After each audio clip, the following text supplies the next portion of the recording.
السلام علیکم۔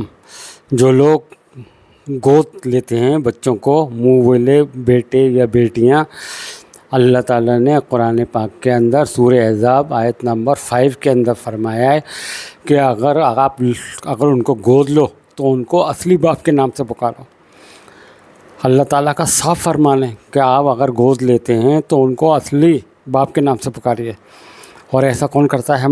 ہم لوگ خود باپ بن جاتے ہیں۔ اسلام سچا مذہب ہے، سچی بات کرتا ہے۔ اور نہ تو اس گود لیے بچے کا نہ تو کوئی پراپرٹی میں حصہ ہے، نہ کچھ ہے۔ بھائی اللہ تعالیٰ آپ کو اگر اولاد نہیں دے رہا ہے تو اللہ کی اس میں کوئی حکمت ہے، کوئی مصلحت ہے، تو آپ گود لے کر کے اللہ تعالیٰ کو کیا منہ چھڑا رہے ہو کہ لے تو نے نہیں دیا تو ہم نے لے لیا؟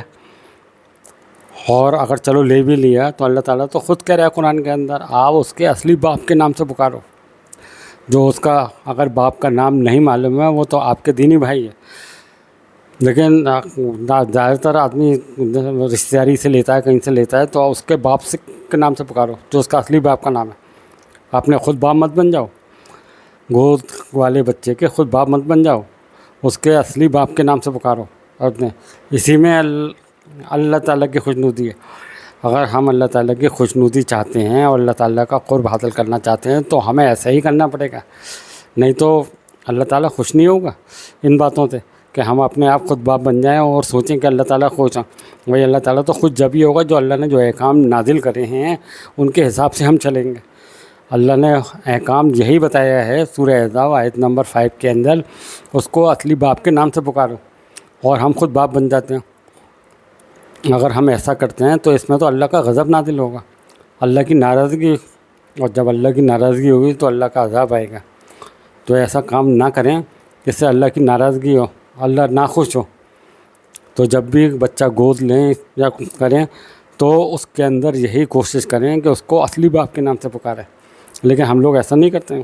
اور اس کی وجہ یہ ہے کہ ہم نے قرآن پڑھا نہیں ہے، قرآن کو سمجھا نہیں ہے، قرآن پہ عمل نہیں کرا، تو اسی لیے یہ ہماری بربادی ہے۔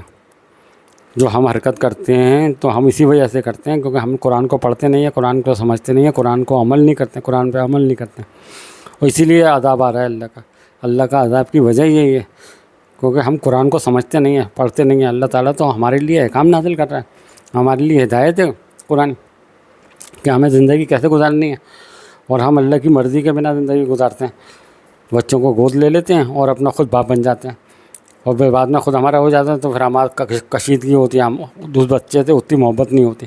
اللہ تعالیٰ خود ہی اس بات کو کہہ رہا ہے۔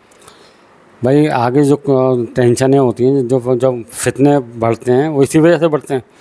آپ نے گود لے لیا، پھر اس کے بعد میں آپ کو اپنے اصل اولاد ہو گئی تو اس سے پھر اتنی محبت نہیں ہوتی ہے، پھر بعد میں کشیدگیاں ہوتی ہیں، یا پھر پراپرٹی میں بھی اس کا حصہ نہیں ہے، پھر اس کو آگے پھر ملامت ہوتی ہے، بچے کو بھی پھر بڑی ٹینشن ہوتی ہے، بڑا ڈپریشن ہوتا ہے اس بات کا، کیونکہ اس کا کوئی حصہ نہیں ہے پراپرٹی کے اندر۔